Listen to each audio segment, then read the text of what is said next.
तपाईँले आज कट्टु लगाएर आउनु पाइन्ट लगाएर आउनु भएछ कट्टु पनि छ तर देखिएको छैन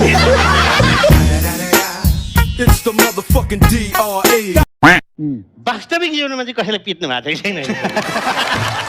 ऋषिजीको इन्टरभ्यू हेर्नुभयो हजुर हजुर हेर्नु मैले जब नपिटिकन काम चल्छ भने किन आवाज नै पुग्छ खालि हे भनेर पुगिहाल्यो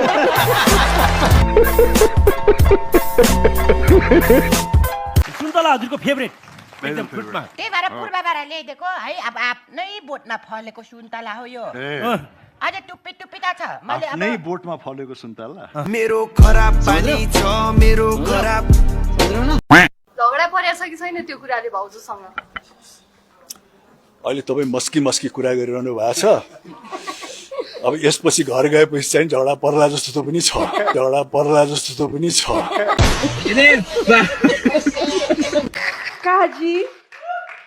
हजुर यहाँबाट जाँदा मलाई कस्तो कस्तो लागिरहेछ फोन चाहिँ जहिले नि सिरानी मुनि नै राख्ने गरिसेला पकेटमै राख्ने गर्सेला ताकि मैले टेक्स्ट गर्न साथ कल गरिहाल्नुहोस् हुन्छ बसन्ती कस्तो कस्तो कहाँ लागेको छ यहाँ लागेको छ यहाँ लागेको छ कहाँ लागेको छ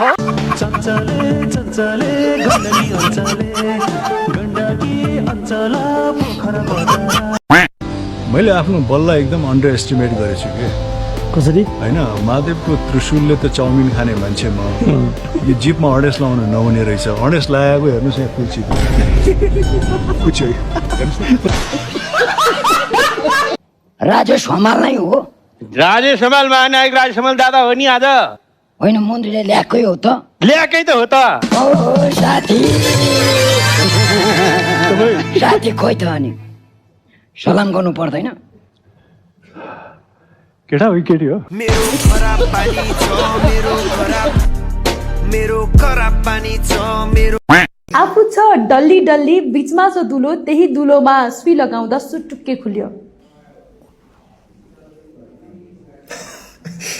तपाईँको दिमागमा अर्कै चित्रण के आइरहेको जस्तो छ हो तपाईँको दिमागमा अर्कै चित्रण के आइरहेको जस्तो छ हो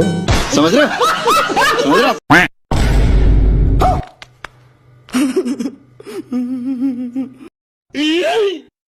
Oh my God, bro. Oh, hell no, man. What the fuck, man?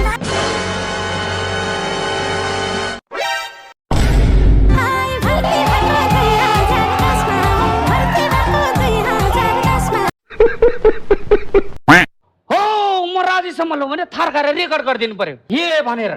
यहाँ मान्छे ऋण उठाउन आएर रेकर्ड भइसक्यो अलिकति एउटा राजेश हमालले हाय भनेपछि रेकर्ड दबाउनै पर्दैन Hello, Rajesh. Namaste. Welcome to Sydney. Thank you.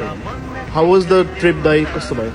प्लेनको engine fail होला जस्तो थियो मैले यसरी हिसाबले प्लेनको इन्जिन फेल होला जस्तो थियो मैले यसरी हिसाबले दादा हजुर फिल्म लाइनमा लाग्नु भएको कति वर्ष भयो 30 वर्ष ओके 30 वर्षको दादाको योगदानलाई कदर गर्दै आरती स्पेडा मुन्द्रेको कमेडी क्लबले उमेर चाहिँ नि 25 मात्रै हो है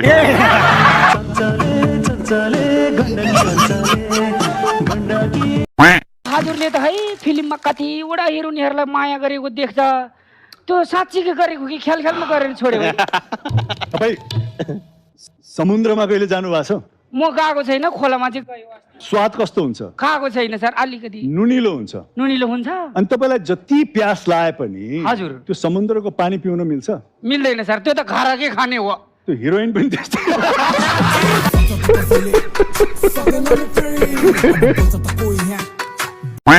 राजलाई त यो प्रश्न हामी सधैँ सोधिने राख्छौँ आज भाउजूलाई नै सोध्नु पर्यो बच्चाको विषयमा चाहिँ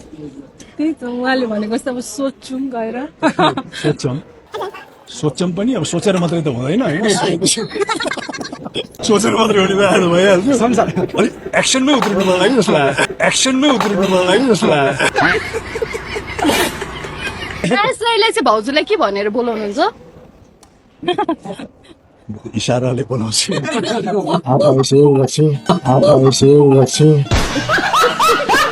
उहाँहरूले डोरी उपलब्ध गर्न नसकेर मेरो चाहिँ जुत्ताको यो फित्ता प्रयोग गर्यो अहिले कहिले त हनीमुन फेजमै छौँ क्या होइन हनीमुन फेजमा भयो हुनाले अब सन्तानको चाहिँ नि अझ त्यति निर्णय राजेश हमालको हनीमुन फेज यत्तिकै कहाँ सकिन्छ र होइन अन्त 8-10 वर्ष त्यही त यो छोटो जीवनमा लामो हनीमुन हुनुपर्छ कि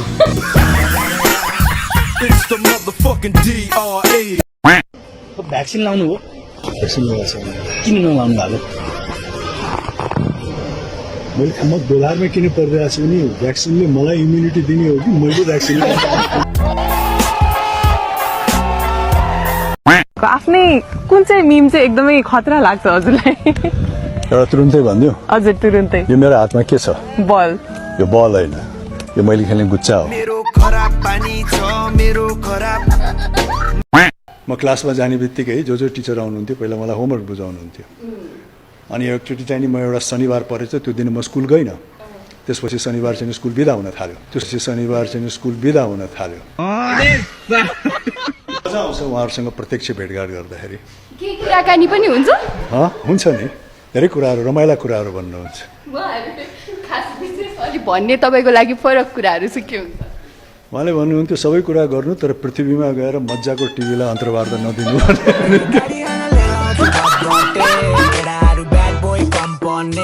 सूर्यले मात्रै होइन पृथ्वीले पनि कहिले कहिले राजेश दाई मलाई घुम्दा घुम्दा म थाकेँ अब तपाईँ घुमिदिनुहोस् भन्नुहुन्छ राजेश हमालको सन्तान कहिले हुन्छ